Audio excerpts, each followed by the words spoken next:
What's going on, everybody? ChromeOnRust here. We're going to be doing the Blizzcon Day 1 panel, pretty much the TLDR, so if you already watched it, you're going to pretty much know all this information, but we're going to condense that hour long into about 10 minutes, I would assume. Now, if you haven't checked out the video and you have no idea what I'm talking about and you would like to watch it, well, in the description, there's going to be a link for it. You can watch the entire hour long. If you don't, just want to hear the TLDR version, that's what we're going to jump into now. First thing that they talked about, they're going to be introducing 3 new goblins, as well as goblins are going to have new animations and sounds. And then the last thing is they're actually going to be seeking out monsters around them. So no longer are they always just going to be running in the opposite direction of you. They're actually going to be looking out or looking around and trying to spot the monsters in their area and run towards them. Kind of mix it up, make things a little bit more interesting, harder to kill, that kind of thing. Now, the 3 new goblins that they're introducing is going to be the Gem Hoarder, the Odysseus Collector, and the Blood Thief. Gem Hoarder, going to be dropping us gems. The Odysseus Collector, crafting materials and plans. And then the Blood Thief, well, blood shards. Now, they're going to be looking at adventure mode, greater rifts, that type of thing. They're going to be reworking the Act 1 hub, so no longer is it going to take you like 15 seconds to get to the Jewel Crafter, 10 seconds to get to the Mystic, and then of course you got the run back. They're all going to be pretty centrically located in Act 1, going to be a lot easier to get to. That's a pretty nice change, not actually going to be more efficient to farm in one of the other acts just because of the hub layout. Now, they're also going to be reworking some tile sets. For this patch, they said Oasis, Spider Caves, and Leoric's Jail. Then at a later date, they're going to be looking at introducing the Stinging Winds, Tristram Fields, and Festering Woods. So it's going to be pretty nice. You enter a rift. You know, this is for rifts and greater rifts. So you're not always going to be encountering the exact same tile set when you enter that particular zone. Like, let's say Leoric's Jail right now. You get the small one, the medium one, or the big one. That's it. There's no real variety or spice between it. Now maybe it'll be more like a little bit of a Tetris layout with Leoric's Jail. You know, some Tetris shapes in there or something. I don't know.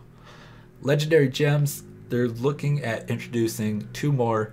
The first one is going to be the Alteration. Both these are going to be defensive based, and they're at rank 50 when they showed us. I didn't pay attention to that at first, but at rank 50, gain 30% non-physical damage reduction, and then once you hit level 25 on it, when below half-life, increase all resistances except for your physical resistance by 75%. Next one, Molten Wildebeest Gizzard. Regenerate 50,000 life per second after not taking damage for 4 seconds. Gain a shield for 200% of your life per second. Now, they are going to be having a PTR. These will, I would imagine, eventually make it into the PTR. We're going to be able to test them. There's going to be a lot of number changes, so these are not like set in stone right now. These numbers could be changing. The entire gem could be getting a rework just from ideas that the community sends them, just whatever, however it plays out. Now, they're looking into changing and reworking greater rifts in some ways. The 2 things and the most important things that they talked about that I want to talk about, of course, are going to be pylons and density.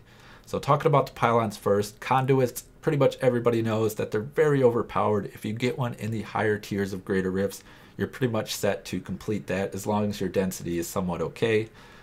So conduits could be getting tuned. They don't actually want to remove them from greater rifts, even though that was pretty much the general consensus from the entire community, is just like remove conduit pylons. Well, part of the problem is when you entered a greater rift, you wouldn't actually be encountering pylons pretty much ever. You know, it'd be every once in a while you encounter a pylon. Sometimes you would open a greater rift and you'd find like 3. It was just really, really sporadic, so they don't want you to say, did I get the pylon, and was it the pylon that I wanted? Now you're going to be saying, what group of pylons did I get while I was doing that greater rift? So they said about 2 to 4 is what they're going to be wanting you to find. Maybe retuning the conduit, depending on how everything works out, but they're also looking to retune some of the other pylons. Conduit, very overpowered, stands out, and they realize that. The speed pylon, very lackluster. And they're going to be looking to make it last a minute, so no longer is it going to be 30 seconds. They're going to double the duration, as well as you're now going to be able to run through Waller and run through monsters, and you're actually going to knock those monsters up. So I don't know if they're going to proc like strong arm braces or anything like that. We're just going to have to get into the PTR and wait and see. Last one that they talked about was the shielding pylon. You're going to be gaining the reflected damage, so no longer you're just going to be mitigating all damage. You're actually going to be dealing some of the damage that the mobs do to you back to them, pretty much like the elite affix. And then also at the end, you're going to be exploding for a certain percentage of your weapon damage, I would imagine. So they're looking at changing the frequency at which they spawn. As I said, monster density, the next big hot topic for greater rifts. They're going to be looking into monster density, pretty much from what they said, just eliminating the bottom percentile of your greater rifts. So the worst portion, they're pretty much just removing that density, and you should just be experiencing some of the higher end density that we have been. And that type of density is good. The lower end was really bad. The higher end was pretty good. So I'm really happy with that change. They're going to be looking to retune some Rift Guardians. They know some Rift Guardians are a little bit more overpowered than others. They're not going to be able to fix that completely because every Rift Guardian is slightly different, and that's what they want.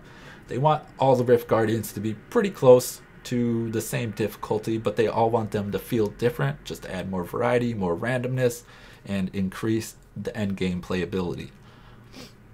Now, layouts for greater rifts, they're looking to remove long dead ends. So no longer should you be running like 30 seconds down a hallway, realize it's a dead end, and then completely just have to do 180 and turn around.